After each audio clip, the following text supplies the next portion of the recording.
એક બહુઆયામી સર્જક, જેને શબ્દ સાથે 7 ભવનું લેણું હતું, એવા ભગવતીભાઈ 13 નવલકથા, 10 વાર્તા સંગ્રહ, 10 થી વધારે કાવ્ય સંગ્રહ, 8 નિબંધ સંગ્રહ આપનાર આ સર્જકે પ્રવાસ વર્ણન, અનુવાદ, વિવેચન ઉપરાંત સુરત મુજ ઘાયલ ભૂમિ શીર્ષકથી આત્મકથા પણ આપી. ગુજરાત મિત્ર દૈનિકમાં હજારોની સંખ્યામાં એમણે લેખ લખ્યા. ગણક ઋષિ થયા વગર કહી શકાય કે એમના આયુષ્ય કરતા એમના પુસ્તકોની સંખ્યા ચોક્કસ વધારે હશે. ગુજરાતી સાહિત્ય ક્ષેત્રે જાણીતા તમામ પુરસ્કારો ઉપરાંત કેન્દ્રીય સાહિત્ય અકાદમીનો પુરસ્કાર એમને અસૂર્યલોક માટે મળ્યો. પત્રકારત્વ ક્ષેત્રે જાણીતો નચિકેતા પુરસ્કાર મેળવનાર ભગવતીભાઈને વીર નર્મદ દક્ષિણ ગુજરાત યુનિવર્સિટીએ ડી લિટની માનદ પદવી પણ આપી. ગુજરાતી સાહિત્ય પરિષદના પ્રમુખ રહી ચૂકેલા ભગવતીભાઈને ગુજરાત સાહિત્ય અકાદમીએ સાહિત્ય રત્નનો પુરસ્કાર પણ આપ્યો. શ, સ અને શ ને સ્પષ્ટપણે ઉચ્ચારી શકતા હું નથી ઉચ્ચારી શકતી પણ ભગવતીભાઈ ઉચ્ચારી શકતા આવા એક ઉત્તમ વક્તા આ શહેરના લગભગ દરેક મંચ પર વર્ષો સુધી સ્પષ્ટ ઉચ્ચારી શકતા એ સાંભળીને જો સુરતીઓએ ધાર્યું હોત તો સુરતીઓ પોતાનું ઉચ્ચારણ સુધારી શક્યા હોત. રિક્તા, ભીના સમય વનમાં જેવી લોકપ્રિય નવલકથાઓથી પોતાની સર્જન યાત્રા આરંભનાર ભગવતીભાઈ સમય દ્વીપમાં પોતાના ધ્રુવ પદને પ્રાપ્ત કરે છે. ભગવતીભાઈને હું ઝવેરચંદ મેઘાણી, હરિન્દ્ર દવે અને હસમુખ ગાંધીના કુળના પત્રકાર કહું છું. એમની તીવ્ર સ્મરણ શક્તિ, સંવેદન પટુતા તથા તટસ્થ દ્રષ્ટિકોણથી લખાયેલા તંત્રી લેખો વાંચનારની સ્મૃતિમાં કાયમી સચવાઈ રહે તેવા. ફિલ્મ હોય, સંગીત હોય, રાજકારણ હોય, સાહિત્ય હોય, કોઈ ક્ષેત્રમાં એ અધિકાર ભાવે અને ક્રિકેટમાં પણ. ગુજરાત મિત્રની સંસ્કૃતિ અને સંસ્કારના પ્રહરી તરીકેના અખબારની જે છાપ ઘડાય એમાં જે થોડા ઘણા લોકોનો ફાળો છે એમાં ભગવતીભાઈનો સિંહ ફાળો છે. ઉર્ધ્વમૂલ અને અસૂર્ય લોક જેવી પ્રશિષ્ટ નવલકથાઓ ની સમાંતરે 1975 પછી થોડી ઉત્તમ ટૂંકી વાર્તાઓ એમની પાસેથી મળે છે. ગઝલ, ગીત, નિબંધ સતત લખતા રહ્યા, પણ એમને કવિ તરીકે સૌથી વધારે માન એમના સોનેટ આપે છે. કુલ 500 વાર્તાઓ લખી ભગવતીભાઈએ. કારણ કે મેં સંપાદન કર્યું ત્યારે રીનાબેનની મદદથી મેં આ બધી 500 વાર્તાઓ વાંચી. પણ વાર્તા સંગ્રહમાં ભગવતીભાઈ 214 વાર્તા જ સમાવે છે. એનો અર્થ એ થાય કે પોતાની કૃતિને વિવેચકની નજરે જોઈ કાળની કેડીએ ટકી શકે એવી રચનાઓ જ એમણે સાચવી. એમની કેટલી બધી વાર્તાઓમાં અસૂર્ય લોકની જેમ જ ઝાંખી થતી જતી દૃષ્ટિની વાત થઈ છે. પત્નીનું મૃત્યુ કે ઘર છોડવાની લાચારી કવિતા અને વાર્તા બંને સ્વરૂપે વ્યક્ત થઈ. એમની 2 વાર્તાની હું જે વાત કરીશ એમાં આમ તો ઘણી બધી રચનાઓની વાત કરે. વાર્તાઓમાં રસ્તાની સામી બાજુએ, નામ, અનાગત, દાતરડું એ બધી લગ્નેતર સંબંધની વાર્તાઓ છે. નોકરી અને ઘર વચ્ચે અટવાતી, 2 મોરચે લડતી, થાકતી, હારતી, હતાશ થતી સ્ત્રીની માનસિક યંત્રણા એમણે યંત્રવત અને સુનકાર નામની વાર્તામાં આલેખી. પત્નીની કમાણી પર જીવતા નમાના પુરુષો એમણે શંકા અને 1.5 કલાક નામની વાર્તામાં એમણે આલેખ્યા. પણ 2 વાર્તાની વાત કર્યા વગર નથી છોડવાની એટલે કરીશ.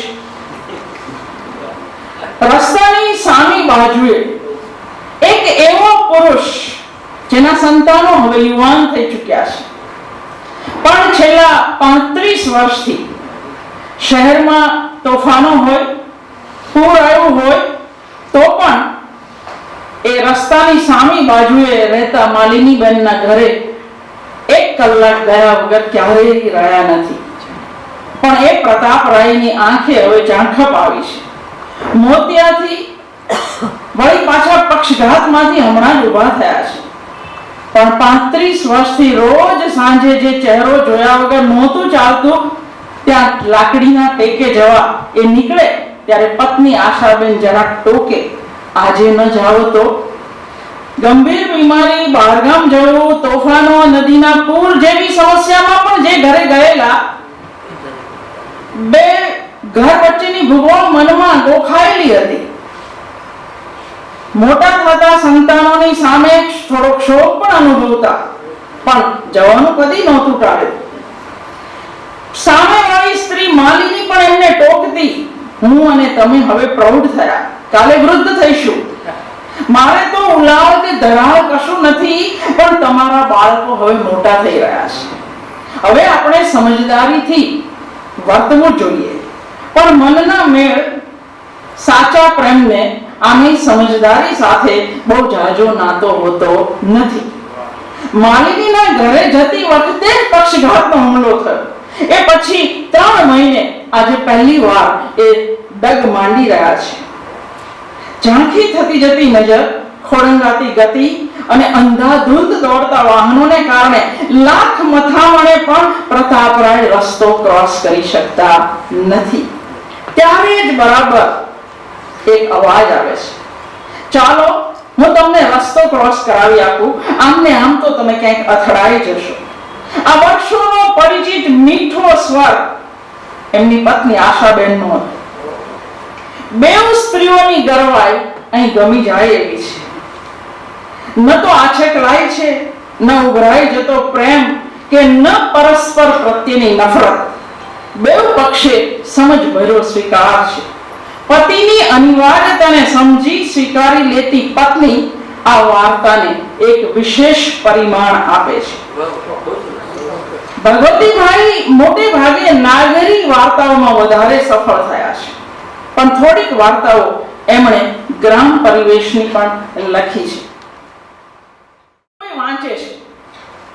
આમાં 2 વાર્તા એવી છે જે ગુજરાતી વિવેચકોએ ક્યારેય વાંચી હોય એવા વહેમમાં હું નથી. દાતરડું વાર્તા. લગ્નેતર સંબંધની વાત હું નહીં કહું આને. હું આને સ્ત્રીની પસંદગી બાબતના સ્વાતંત્ર્યની વાર્તા કહીશ. બાપે તો હીરાને અણગમતા પુરુષ જોડે પરણાવી. એ અણગમતા રાયસંગાને વેઠી લેતી, પણ મનને ગમી ગયેલા પ્રતાપિયાનું તક મળે પડખું પણ સેવી લેતી. આ વાત આખું ગામ જાણતું હતું. પણ દલપત હીરા પર બળાત્કાર કરે અને પાછો કહેતો જાય, હીરકી કજાત, તારું હતું શું તે લૂંટાઈ ગયું. નાગીને વળી ખંખેરાઈ ગયાનો ભો કેવો. તારા લખણ આખું ગામ જાણે છે. રાયસંગા જેવો ધણી છે તોય પેલા પ્રતાપિયા હારે તું બખમ બખ્ખા કરે છે એ કોણ નથી જાણતું. હું તો ગામમાં નવો છું તોય બધી વાત મારા કાન લગી પહોંચી. મને તો પેલા લવજીએ કહ્યું કે અલા દલપા આમ ડાફોરિયા મારવાને બદલે રાંડ હીરકીને જ પકડને. એને શું, બે ભેગો ઉતરી જો. અને મારી દાઢ સળકી. ગામના અવાડામાંથી કોણ પાણી ના પીવે. બળાત્કાર કરતા દલપાના આવા લવારાથી હીરાને વધારે પીડા થઈ હતી. ભયાનક ગુસ્સામાં આવેલી હીરા વિચારતી હતી, મરદની આખી જાત જ આવી.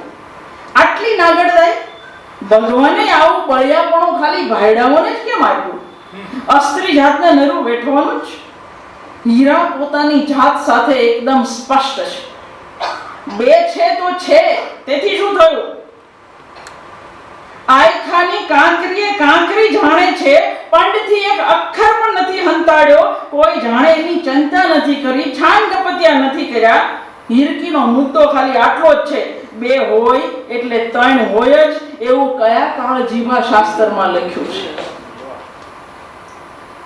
ને હોય બે તો હોય, હું કઈ હાટડી માંડીને બેઠી છું? કાળજુ ઓળઘોળ થઈ ગયું ત્યારે પ્રતાપને ઢુકડો ફરકવા દીધો. નહીતર બેન છે કોઈ ભાઈડાની કે આંખ ઊંચી કરી મારી સામે જુએ? અને હીરાની વાત સાચી છે. સ્ત્રી મનથી કોઈ બીજાને સ્વીકારે એનો અર્થ હરગીજ એવો નથી થતો કે જેને મન થાય એ એના શરીરનો માલિક થતો આવે.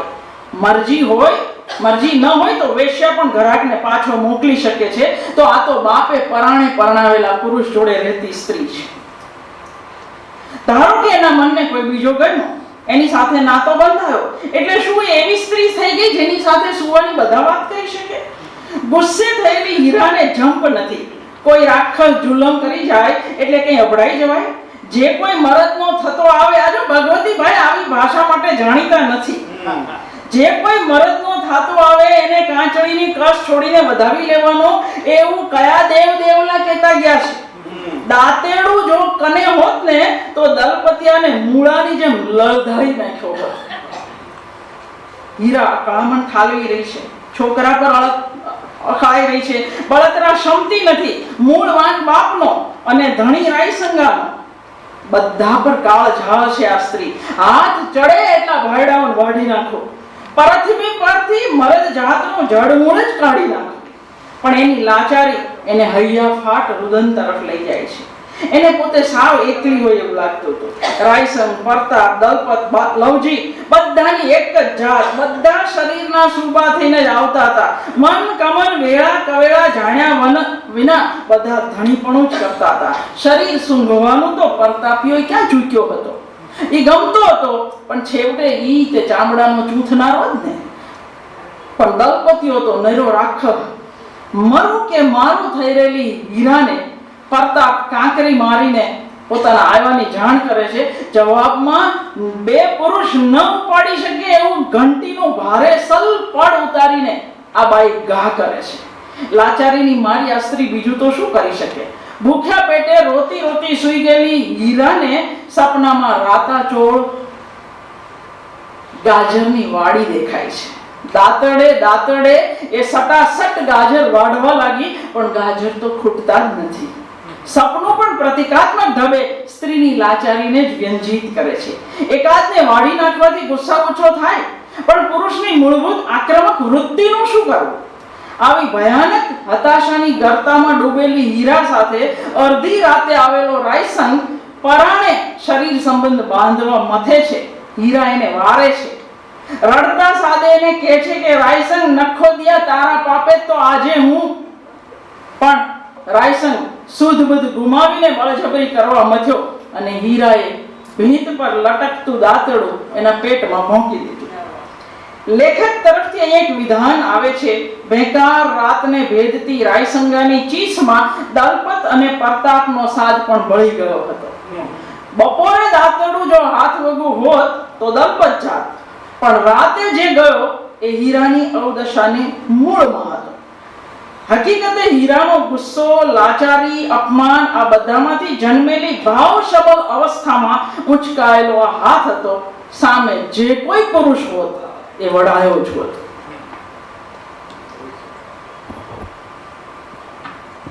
આવી 3-4 બહુ જ સરસ વાર્તા એમની પાસેથી મળી છે.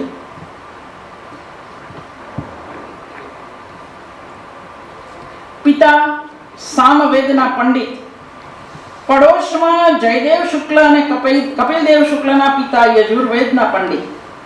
ઘરની એક દિવાલે શાસ્ત્રીય સંગીતના નિષ્ણાત મહાદેવ શાસ્ત્રીનું કુટુંબ. સવારથી રાત સુધી સુર, તાલ, લય, છાંદસ પઠનનો સાથ રહેતો. ભગવતીભાઈ કહે છે, સંગીત, શબ્દ તથા અન્ય કળાઓ પ્રત્યેની અભિરુચિ પાછળ મારો પડોશ માહોલનો સિંહ ફાળો. તે ઉપરાંત હિન્દુ મિલન મંદિરની શાખા તથા એની બેસન્ટ હોલમાં થતા વ્યાખ્યાનો, નાટક, મુશાયરા, સંગીતના કાર્યક્રમો ઉપરાંત બીજું કેટલુંય મારી અંદર ઉમેરાતું ગયું. મારો લય પાક્કો, છંદ સાફ. એના નાનપણમાં કાને પડેલ આ સુર, તાલ અને વેદગાનનો બહુ મોટો ફાળો. સમયદ્વીપ જેવી કલાત્મક નવલકથા લખનાર ભગવતીભાઈ પોતાની નવલકથાઓ સંદર્ભે લખે છે.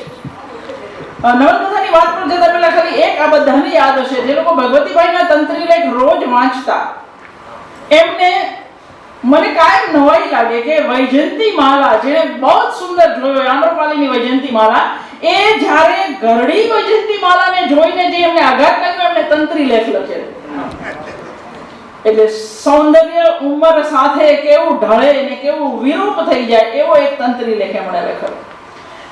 પોતાની નવલકથા સંદર્ભે ભગવતીભાઈ કહે છે, હું હરગોવિંદ શર્માનો પુત્ર ન હોત તો મેં સમયદ્વીપ ન લખી હોત. એનો નાયક નીલકંઠ ઘણા અંશે હું જ છું. એ નાયકની દ્વિધાઓ, એની આંતર સંવેદનાઓ મારી પણ છે. પડછાયા સંગ પ્રીત નવલકથાનો દર્શક, વ્યક્ત મધ્યનો પ્રથમેશ, સમયદ્વીપનો નીલકંઠ, અસુર્ય લોકનો તિલક પણ લગભગ હું જ છું. મને એવું એટલા માટે લાગે છે કે વિધિ નિષેધો, સ્પર્શ અસ્પર્શ, ભક્ષ્યાભક્ષ્ય, યમ નિયમોના જાળામાં હું છીંડા પાડતો જતો હતો. ક્રિયાકાંડ અને વિધિ નિષેધોમાંથી પણ હું મુક્ત થતો જતો હતો. મોકાશ અને વિષાદ બંનેનો અનુભવ હું કરતો હતો. એ અર્થમાં નીલકંઠમાં હું મને જોઉં છું. બાકીના તમામ નાયક મારી જેમ લઘુતા ગ્રંથિથી પીડાય છે, હતાશ થાય છે. કેવું હોય તે કદી કહી શકતા નથી, મનમાં મૂંઝાયા કરે છે. એટલે એ પ્રકૃતિએ મારા જેવા છે. મને ભગવતીભાઈ માટે એક પ્રશ્ન થયેલો, મેં નિર્વિકલ્પ માટે પ્રશ્ન પૂછેલો કે ભારતીય નવલકથાકારો કોમી વૈમનસ્યને લઈને ઉત્તમ નવલકથાઓ આપી શક્યા, આપણે ત્યાં એવું કેમ નહીં થયું? તમે નિર્વિકલ્પ લખી એમાં પણ તમે એવું કરી ન શક્યા, એને કલાત્મક ન બનાવી શક્યા. એટલે એમણે જવાબમાં કહેલું, મને આવા નિખાલસ જવાબથી બહુ આનંદ થાય. એણે કહ્યું છે કે નિર્વિકલ્પ એ મારી હથોટીની નિપજ છે માત્ર. અને બીજું એમણે કહ્યું, બેબાક લખવાની મારી તૈયારી નહીં, મારો સ્વભાવ પણ નહીં. તટસ્થતા જાળવીને લખવાની કાળજી અને મારી ભીરુ પ્રકૃતિ બંને નિર્વિકલ્પને એ ઊંચાઈએ ન લઈ ગયા.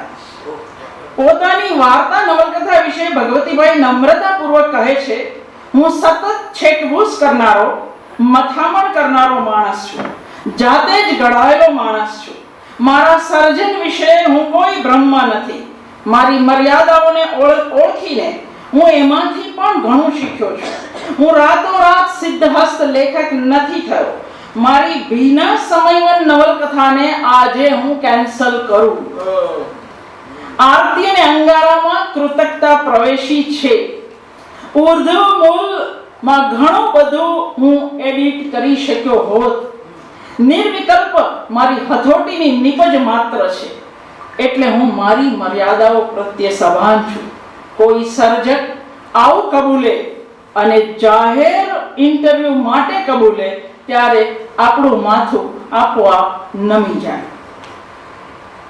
સમયદ્વીપની વાત કરવી કે ન કરવી એ મને કહેજો, પણ હું બે વાત જુદી કહીશ કે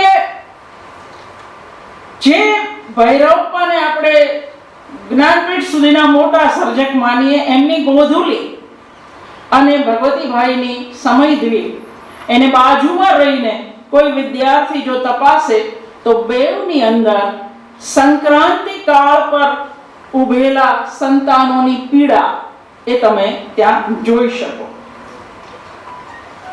સમયદ્વીપની હું માત્ર 5 મિનિટમાં વાત કરીશ, વધારે નહીં કરું. તેના વગર ન ચાલે. સત્યા કેક્ટસના વનમાં પારિજાત ઉછેરવા માટે નીકળી છે. એ સત્યાની વાત કરવી પડે, પણ એના માટે ભગવતીભાઈ વિશે આખો સેમિનાર કરવો પડે. સમયદ્વીપ એ ગાળામાં લખાય જ્યારે ગુજરાતમાં આધુનિકતાનો સૂર્ય મધ્યાહને તપતો હતો. એના વ્યામોહમાંથી મુક્ત થવું લગભગ તમામ સર્જક માટે અશક્ય હતું. એ સમયગાળામાં ભગવતીભાઈ સમયદ્વીપ લઈને આવે છે. એની સંકલનામાં, એની રચના રીતિમાં આ સમયગાળાનો પોઝિટિવ પ્રભાવ છે. પણ અહીં જે એકલતા લેખાય છે, જે વિરતિ છે, જે હતાશા છે, જે નિર્ભ્રાંતિની લાગણી છે, એ જરાય ઉછીની કે આરોપિત નથી. પોતિકા પરિવેશમાંથી ઉદ્ભવેલી આ લાગણીઓ કૃતિના જગતમાંથી ઉત્ક્રાંત થાય છે. સમયદ્વીપનું કથાનક અમુક અંશે સર્જકની જીવન કથાને પણ સ્પર્શે છે, જે મેં આગળ વાત કરી. એમણે લખ્યું છે, સમયદ્વીપ એ મારા કૌટુંબિક પરિવેશની, મારા પૂર્વજો જે હવામાં જીવતા હતા તેની, મારા કેટલાક પડોશીઓ હજી જે હવામાં શ્વાસ લઈ રહ્યા હતા એની, આ બધાની કથા છે. એનો નાયક નીલકંઠ ઘણે અંશે હું જ છું. હું સામવેદી હરગોવિંદ શર્માનો પુત્ર ન હોત તો મેં સમયદ્વીપ ન લખ્યું હોત. હું અસુર્યલોક માટે પણ એવું જ કહું છું, ભલે એમણે ન લખ્યું હોય. સમયદ્વીપના મૂળભૂત પ્રશ્નો શ્રદ્ધા, કર્મકાંડ, વિશ્વાસ, આસ્થા, જીવન મૂલ્યોની સામે અશ્રદ્ધા, અનાસ્થા, વ્યક્તિ સ્વાતંત્ર્ય, મૂલ્યરાસને મૂકીને વિશિષ્ટ આંતરદ્વંદ્વનો સામનો કરતા પાત્રોને લેખક આપણી સામે મૂકી આપે છે. મુંબઈ જેવી મહાનગરીમાં જીવતી નીરા સાથે આ ગામડાનો નીલકંઠ પરણ્યો છે. નીલકંઠ પાસે સૈકાઓ જૂના આચાર વિચાર, પરંપરાઓ, જીવન રીતિ અને જીવન મૂલ્યો છે. એ જ્યાં મોટો થયો એ સુરા ગામ, ત્યાંનો રૂઢિચુસ્ત બ્રાહ્મણ સમાજ, જમાના જૂના કર્મકાંડો, શ્રદ્ધાનું જગત, વીરતેશ્વર મહાદેવનું મંદિર, એનો પરિસર, આ બધાની વચ્ચે નીરા જેવી સ્ત્રી આવે જે કોઈ મૂલ્યોમાં, કોઈ શ્રદ્ધામાં, કોઈ આસ્થામાં નથી માનતી, તો કેવો દ્વંદ સર્જાય. અને પરિણામે નીલકંઠ ન અહીંનો પક્ષ લઈ શકે છે, ન ત્યાંનો પક્ષ લઈ શકે છે. એની વાત મેં બહુ જ લાંબી લેખણે આ લેખમાં કરી છે, ક્યારેક વાંચી લેજો. અત્યારે હું વધારે સમય નથી લેતી, પણ ભગવતીભાઈ જેવા સર્જકનું હોવું, જેમ જયંત પાઠકનું હોવું, જેમ ભગવતીભાઈનું હોવું, એ સુરત માટે બહુ મોટી ઘટના છે.